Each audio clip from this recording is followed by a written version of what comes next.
In the village of Ibiemi, a place where lineage was everything and strength was revered, a couple prayed fervently for a son. Their prayers were answered, but fate dealt them a cruel hand. The boy, Adisa, was born with twisted legs, unable to walk. His parents, distraught and ashamed, could not bear the thought of raising a crippled child in a society that valued physical prowess above all else. Consumed by shame, Adisa's parents presented him before the king, begging for his banishment. The king, fearing the boy's presence would bring bad fortune, ordered Adisa to be cast into the wilderness, far away from the eyes of the village. The boy, just 5 years old, was left to fend for himself in the unforgiving forest. But fate had not abandoned Adisa.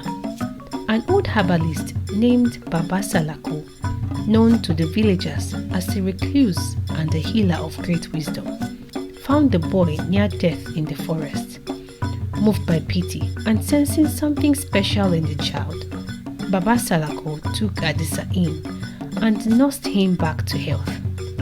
Over the years, he taught Adisa the secrets of traditional medicine, the power of herbs, and the ways of the forest. Years passed, and Adisa grew into a young man, wise beyond his years, but still crippled.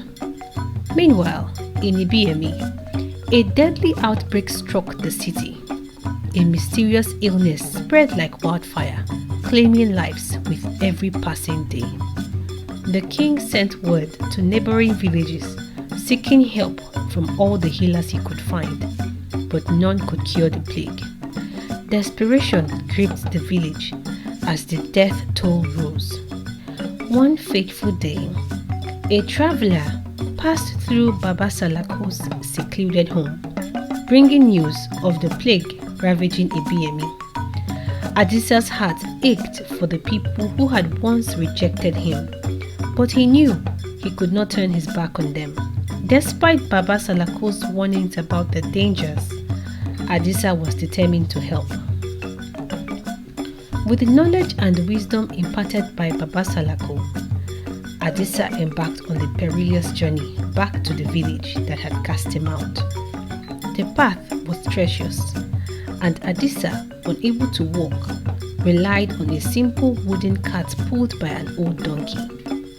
The journey was long and arduous, but nothing could deter him. When Adisa arrived at the gates of Ibiemi, the villagers were struck with shock. How could this crippled boy, who they had banished, be their last hope? The king, desperate and out of options, allowed Adisa to try his remedies, though doubt lingered in everyone's heart. Adisa worked day and night, applying everything he had learned from Baba Salako. But the illness was relentless, and for days it seemed that Adisa's efforts were in vain. The villagers began to lose hope, whispering that the curse of his birth was dooming them all. The king too began to doubt, questioning whether he had made a mistake. Just as all hope seemed lost, Adisa remembered the conversation with Baba Salako from years before.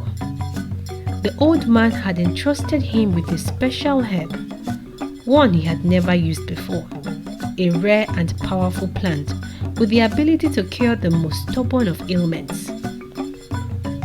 But Baba Salako had warned Adisa to use it only in the direst of circumstances.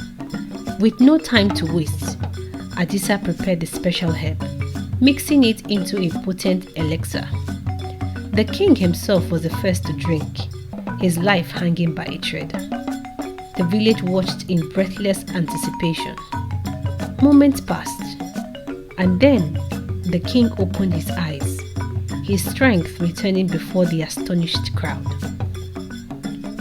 One by one, the villagers took the cure, and slowly life returned to Ibiemi.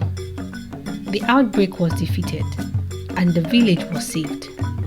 The people, once skeptical, now looked upon Adisa with awe and gratitude, realizing that the boy they had once rejected was their savior. In a rare act of humility, the king knelt before Adisa, asking for his forgiveness. He offered Adisa a place in the royal court and a position of great honor. But Adisa, wise beyond his years, declined the offer, choosing instead to continue to work as a healer, helping those in need. Having fulfilled his destiny, Adisa left Ibiemi, returning to the forest where he had found his true home. The villagers watched him go, their hearts filled with a newfound respect and a deep sense of gratitude.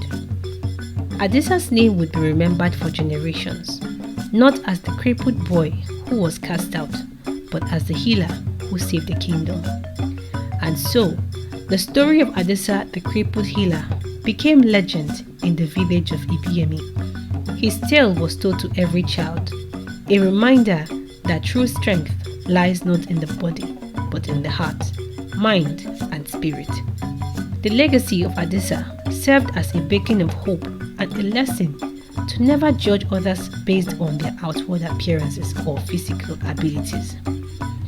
But deep in the forest, a shadow loomed over the peaceful conclusion of Adisa's tale. Baba Salako had given Adisa the herb with a grave warning.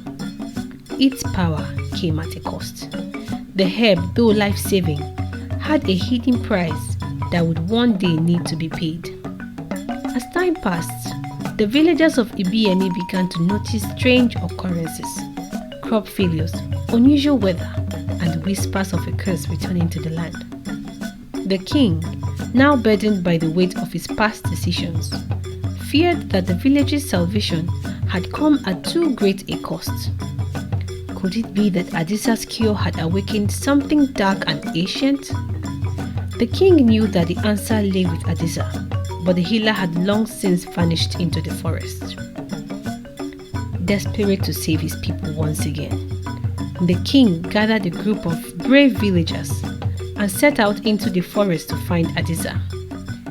The journey was perilous, and the deeper they ventured, the more it seemed the forest itself resisted their presence. But the king pressed on, driven by the fear of losing his kingdom to the mysterious forces at play.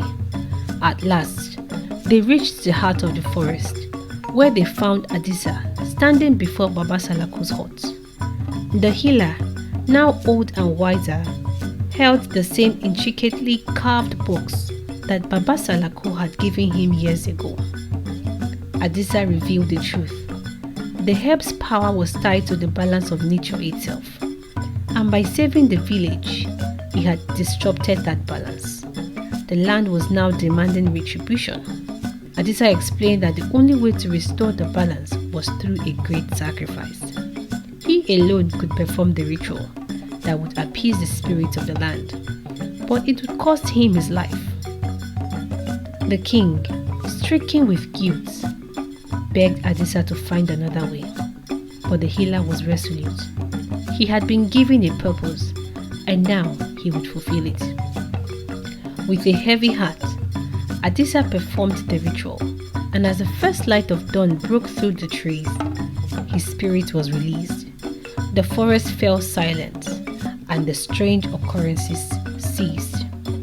The land, once again at peace, flourished, and the village of Ibiemi returned to prosperity.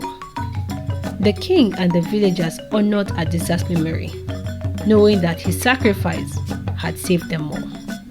The story of Adisa, the crippled boy who became a healer and then a savior, lived on in Ibiemi. His legacy was etched in the hearts of the people, a reminder of the power of resilience, wisdom, and selflessness.